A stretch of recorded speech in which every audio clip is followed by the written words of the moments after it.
Today, let's talk about charging and I guess like what's my specific charging setup and maybe some tips, maybe some apps that you can download as well. And there's incentives with charging, getting charging installs, getting charger stations installed, whether it's at your house or even business. There's other incentives as well. So first we'll talk about like owning a Tesla Model Y or owning a Tesla vehicle.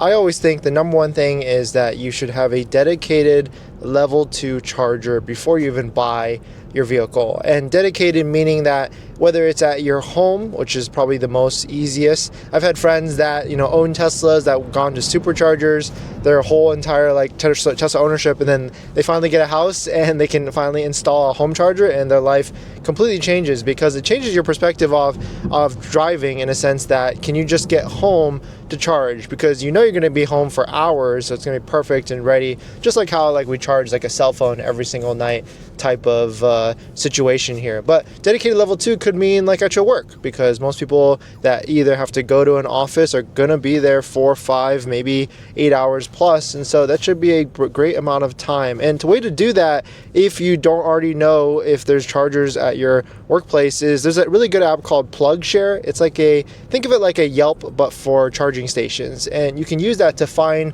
paid chargers, free chargers. Like in California, there's free chargers in a decent amount of areas, and of course those are going to be like level 2 chargers that charge your vehicle at a slow pace. So if I was in a situation where I didn't have a charger at home, but then there was one at work that I could maybe charge for free, or maybe just pay like 20 cents a kilowatt, then it would make a lot of sense. And that's where you have to get into like, okay, how much is your charging at your house? Like how much is it per kilowatt? And that gets into like crazy math with all that, but really like understanding how much each kilowatt is, like you're going to be paying at your house, like by getting your utility bill and seeing like what cents it is. I mean, the average kilowatt across the, I think US is like 0.7 or 7 cents. But in California, that's where it gets like 20 to 60 cents. Like at our house, it's like on average 25 cents to 30 cents per charging. But owning a Tesla where you have to go to supercharging every single day isn't not that bad either. And I used to think it was like a big waste of time, but in California and many probably other like metropolitan areas, there's superchargers that could be all over the place, and usually they're at commercial establishments anyways. And so if you can structure or restructure your errands that you're going to be doing anyways, like maybe groceries that has a supercharger, then it could make a lot of sense. Like they just opened up a new supercharger near us that's in the same parking lot as a Trader Joe's, a UPS store, and a couple different restaurants. So I mean, now it kind of just gives us an excuse to go to Trader Joe's, and I'm always shipping stuff anyway, so UPS is a great one because we've got like a PO box and everything. But that's kind of like my perspective. And what I'm doing now is, we've got free supercharging on our Tesla Cybertruck, which is a very interesting proposition. And we've been like driving almost 11 to 12,000 miles on it with free supercharging, almost supercharging like 99 to 100% of the time.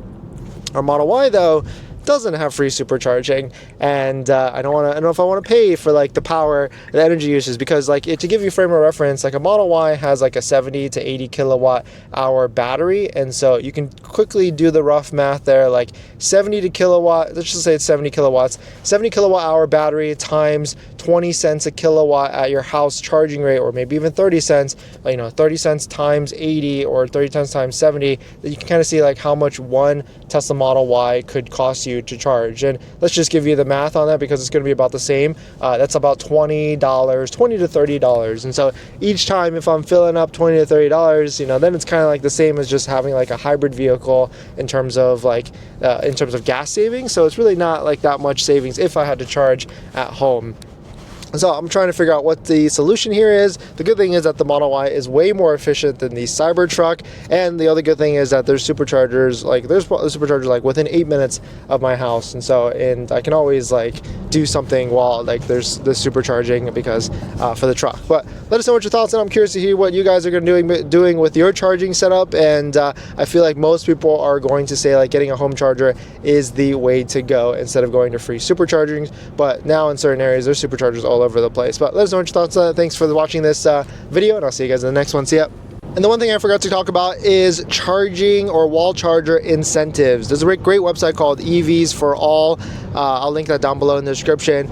And there's also tons of incentives out there to get wall chargers installed. Like in our area, you can get up to $1,000 for installing a wall charger. And if you're in the Los Angeles, Orange County area, definitely hit up my friend Mario at Unplugged EV. He's very well versed in all of the different incentives. He's Tesla authorized installer. He's a Tesla authorized installer, so you get 4-year warranty, and he also has a dentist deal as well. So definitely check him out. Link down below in the description on Yelp, Instagram, or whichever, and DM him and ask for the dentist deal.